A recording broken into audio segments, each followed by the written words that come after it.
ইসলামী ছাত্র শিবির সৎ, দক্ষ, দেশপ্রেমিক নাগরিক তৈরি করে দেবে। আগামী দিনের বিভিন্ন সেক্টরের জন্য নেতৃত্ব তৈরি করে দেবে। মূল আন্দোলন এবং দেশ এই নেতৃত্ব দ্বারা আলোকিত হবে, বিকশিত হবে এবং জন আকাঙ্ক্ষা পূরণে তারা ভূমিকা পালন করবে এবং এদেশের ইসলামী আন্দোলনকে সফলতার দ্বারপ্রান্তে নিয়ে যাবে। এটি যেহেতু শিবিরের লক্ষ্য, সেই লক্ষ্য এবং উদ্দেশ্য বাস্তবায়নের অংশ হিসাবেই আমাদেরকে মূল আন্দোলনের সাথে এসে সম্পৃক্ত হতে হবে এবং আমাদেরকে ভূমিকা পালন করতে হবে এবং দেশ গড়ার কাজে নিজেদেরকে সম্পৃক্ত হতে হবে। প্রাণপ্রিয় শহীদি কাফেলার সদ্য বিদায়ী বিভিন্ন পর্যায়ে দায়িত্বশীল ভাইরা, আসসালামু আলাইকুম রহমতুল্লাহি ওয়া বারাকাতুহু। আল্লাহ শুকরিয়া আদায় করছি, আলহামদুলিল্লাহ আমরা মাত্র একদিনের ব্যবধানে আমাদের প্রিয় ভাইদের সাথে বসার সুযোগ লাভ করেছি। আলহামদুলিল্লাহ।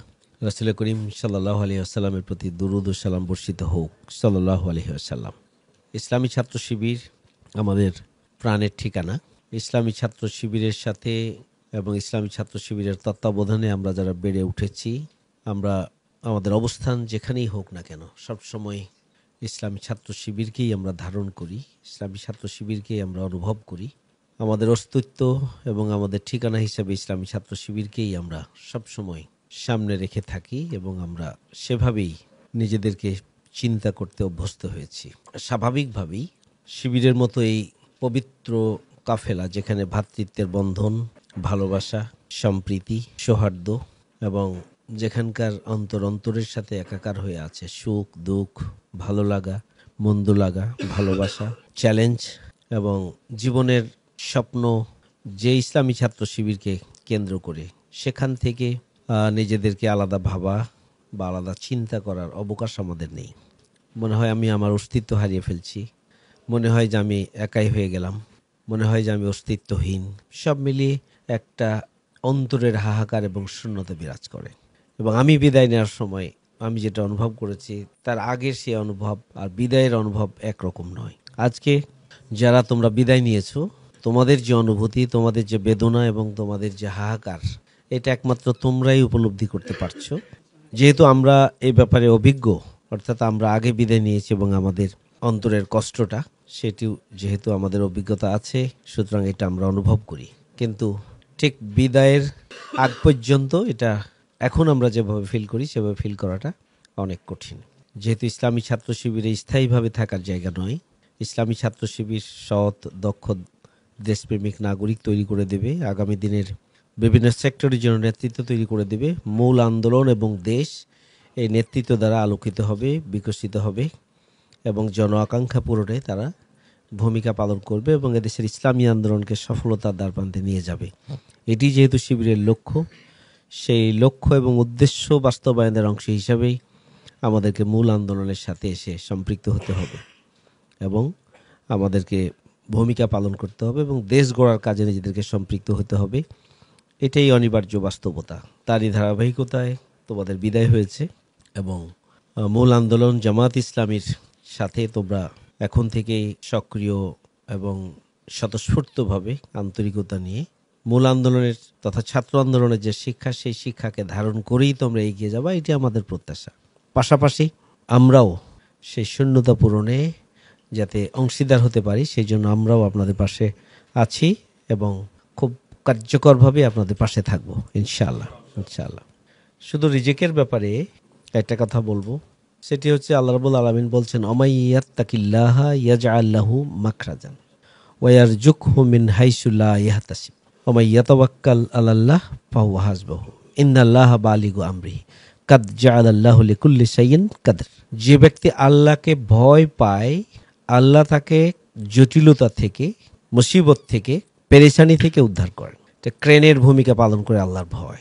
আমরা তো আল্লাহর সন্তুষ্টি জন্য ইসলামী আন্দোলন করেছি, আমাদের পাথেয় ছিল আল্লাহর ভয়।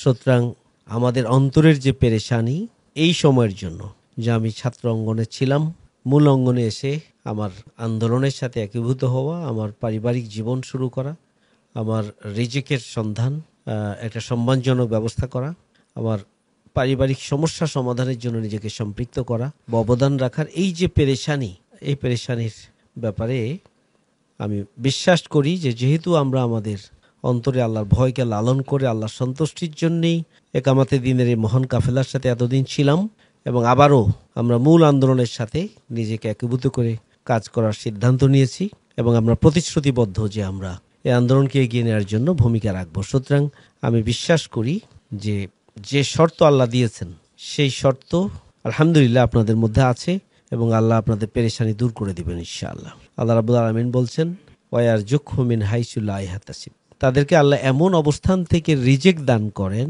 সম্মান, সম্পদ, মর্যাদা, হেলথ, হায়াত, খাবার দাবার, এমন অবস্থান থেকে আল্লাহ দান করেন যে সে কল্পনাও করতে পারে না। সুতরাং আমরা যেহেতু আল্লাহকে ভয় করি, একামাতে দিনের এই মহান কাফেলার সাথে জীবনের ঝুঁকি নিয়েছিলাম আল্লাহর সন্তুষ্টির জন্য, সুতরাং আমাদের সম্মান, সম্পদ, মর্যাদা, হেলথ, হায়াত সবকিছুর দায়িত্ব কার? আল্লাহর। আল্লাহ বলছেন যে ব্যক্তি আল্লাহর উপর নির্ভরশীল ওমাই ইয়াতাওয়াক্কাল আলাল্লাহ ফাহুয়া হাসবুহু, যে ব্যক্তি আল্লাহর উপর নির্ভরশীল তার জন্য আল্লাহই যথেষ্ট। আল্লাহ যেভাবে বলেন ঠিক সেভাবে করেন। জাআলাল্লাহু লিকুল্লি শাইইন কাদর, আল্লাহ প্রত্যেকের জন্য তার ভাগ্য নির্ধারিত করে রেখেছেন। সুতরাং আল্লাহর উপর নির্ভরশীলতা এবং আল্লাহর ভয়কে আমরা যদি কমপ্লিটলি ধারণ করে একামতের দিনের এই কাফেলার সাথে একাকার হয়ে যদি আমরা এগিয়ে যেতে পারি তাহলে আমাদের দায়িত্ব আল্লাহর। আমাদের নির্ভরশীলতা আল্লাহর উপর বাড়াতে হবে, আমাদের তাকওয়া আরও বাড়াতে হবে। প্রচেষ্টা আমি আমার জায়গা থেকে করব, বরাদ্দ উপর থেকে। ইনশাআল্লাহ আমরা আশাবাদী যে আল্লাহ প্রত্যেকের জন্য খুব সুন্দর এবং প্রয়োজনীয় সমাধান আল্লাহ করে দিবেন ইনশাআল্লাহ।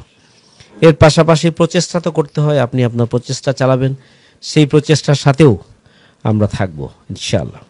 আমিরি জামাতও বলেছেন উনি থাকবেন, আমিরি জামাতের সাথে সাথে আমরাও আমাদের অবস্থান থেকে আপনাদের পাশে আপনাদের প্রচেষ্টার সাথে আমরা একীভূত হয়ে আমরা কাজ করব ইনশাআল্লাহ। শেষ কথা হচ্ছে যে ইসলামী ছাত্র শিবির শুধুমাত্র সৎ, দক্ষ, দেশপ্রেমিক ম্যানপাওয়ার তৈরি করছে না। ইসলামী ছাত্র শিবির এক একটা স্পেসিফিক বিষয়ের উপরে এক একজনকে দক্ষ এবং অভিজ্ঞ করে যোগ্যতা সম্পন্ন করে তাকে গড়ে তুলছে। এবারে যে বিদায় মনে করি যে এই যে গোল্ডেন পিস এক একজন, আমরা চাইবো যে শুধুমাত্র আমি চাকরি, ব্যবসা, জীবন ধারণের জন্য যাই করি না কেন সেটা জীবন ধারণের জন্য আমি করতেই পারি, আমার করার প্রয়োজন হবে, কিন্তু আমার যে অভিজ্ঞতা অর্জিত হয়েছে, আমার যে প্রশিক্ষণ এবং আমি যে নিজেকে প্রস্তুত করেছি কোনো বিশেষ সেক্টরের জন্য, আমরা যেন সেই সেক্টরটাকে ধরে রাখা, সেই এক্সপার্টিসটাকে কাজে লাগানো এবং নিজেদের অভিজ্ঞতাটাকে আমরা যেন নিজ নিজ অবস্থানে থেকে যেখানেই থাকি আমি যেন আমার এক্সপার্টিসকে, আমার অভিজ্ঞতাকে, আমার প্রশিক্ষণকে যেন আমি সংগঠনের স্বাভাবিক কার্যক্রমের পাশাপাশি এটা আমরা যেন জারি রাখতে পারি, তাহলে আন্দোলন বেশি উপকৃত হবে ইনশাআল্লাহ এবং আন্দোলনে অবদান রাখাও সম্ভব হবে। আমি তো মনে করি যে আমরা এক একজন এমনভাবে নিজেদেরকে গড়ে তুলব যে প্রত্যেকে নিজ নিজ সেক্টর থেকে আন্দোলন বিকশিত হবে, সম্প্রসারিত হবে, আন্দোলনের মর্যাদা বৃদ্ধি পাবে। আমরা সেই ধরনের সাপোর্ট আন্দোলনকে দেওয়ার মতো করেই আপনাদের স্বপ্ন দেখা দরকার। আল্লাহ রাব্বুল আলামিন আপনাদেরকে একামতে দিনের এই মহান কাফেলায় সর্বক্ষণ প্রস্তুত থাকার মতো করে আপনাদের যে প্রশিক্ষণ, সেই প্রশিক্ষণের উপরে টিকে থাকার তৌফিক দান করুন। মূল আন্দোলনের সাথে একীভূত হয়ে আল্লাহ রাব্বুল আলামিন আমাদের এবং আপনাদের সবাইকে এই মহান কাফেলার সাথে আমৃত্যু টিকে থাকার এবং এর মধ্য দিয়ে আল্লাহ রাব্বুল আলামিন আমাদেরকে তাকে সন্তুষ্ট করার ধারায় অব্যাহত রাখার জন্য তৌফিক দান করেন। জামাত ইসলামীতে আমরা আবারও দ্বিতীয়বারের মতো, গতকালকে আমিরি জামাত স্বাগত জানিয়েছেন, আমরাও বাংলাদেশ জামাত ইসলামীতে আপনাদেরকে স্বাগত জানাচ্ছি। সবাইকে ধন্যবাদ। আল্লাহ হাফেজ। আসসালামু আলাইকুম ওয়া রাহমাতুল্লাহি ওয়া বারাকাতুহু। আমরা ছিলাম, আছি, রব কোরআনের ময়দানে, বিজয়ের এই ক্ষণে, সবুজের এই নীড়ে, ঘন কালো আধারের বুক চিরে, শত শত শহীদের পথ ধরে, ঘন কালো আধারের বুক চিরে, শত শত শহীদের পথ ধরে, আমরা ছিলাম, আছি, রব কোরআনের ময়দানে।